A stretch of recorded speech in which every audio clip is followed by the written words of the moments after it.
প্রতিদিনই জানো তো সন্ধে হলে শুধু এটা ওটা খেতে ইচ্ছে করে, তবে রোজ রোজ কিন্তু বাইরের খাবার খাওয়া একদমই উচিত না। হ্যালো এভরিওয়ান, গুড মর্নিং, কেমন আছো সবাই? আমি কোয়েল চলে আসলাম আবারও একটা নতুন ভিডিও নিয়ে। কয়েকদিন আগে আমার শেয়ার করা তোমাদের সাথে একটা ভিডিওতে তোমরা কিন্তু আমাকে অনেকটা ভালোবাসা দিয়েছো, তার জন্য কিন্তু তোমাদেরকে অনেক অনেক ধন্যবাদ।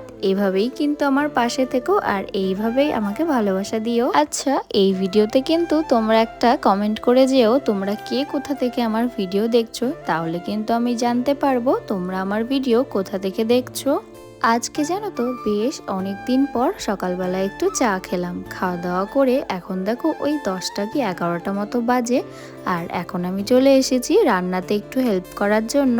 রান্নাটা যেহেতু আমি আর আজ করব না, তাই কিন্তু আমি সমস্ত সবজিগুলো কেটে ধুয়ে পরিষ্কার করে দিয়েছি। আজ আবার না একটু লেবু মাখা করা হচ্ছে, তাই আমি গাছের থেকে বেশ কয়েকটা কাঁচা লঙ্কা কিন্তু এই যে ভাগ্নেকে দিয়ে দিয়েছি, আর ওই কিন্তু মাখাটা পুরোটা করেছিল। এদিকে আমার মুখের রিয়াকশনটা দেখে তোমরা বুঝতেই পারছো লেবুটা ঠিক কতটা পরিমাণে টক ছিল। সত্যি বলতে লেবু টেবু আমি অত পছন্দ করি না, ওই মাঝে মধ্যে টুকটাক চলে। মাঝে মধ্যেই জানো তো এটা ওটা খেতে মন চায়, তবে প্রত্যেক দিন তো আর খাওয়া হয় না। তবে আজকে ঠিক করেছি একটু চিকেন পকোড়া করব। যদিও এই ইচ্ছেটা চিকেনটা আনা হয়েছিল বলেই মনে হলো যে একটু চিকেন পকোড়া করি, নইলে হয়তো খাওয়া হতো না আজও। আমি কিন্তু এদিকে চিকেনটাকে ভালো করে ম্যারিনেট করে নিচ্ছি। এর মধ্যে কিন্তু আমি পেঁয়াজ কুচিয়ে দিয়েছিলাম, লঙ্কার গুঁড়ো, তার সাথে হচ্ছে আমার কাছে না কাবাব মশলা ছিল তো সেটাও একটু দিয়েছি। আদা রসুনটা আমি একটু থেতো করে দিয়েছিলাম, আর তার সাথে একটু সর্ষের তেল আর বেসন দিয়ে ভালো করে মেখে রেখে দিয়েছিলাম ওই 10 মিনিট মতো। তারপরেই কিন্তু কড়াইতে সাদা তেল গরম করে আমি লো টু মিডিয়াম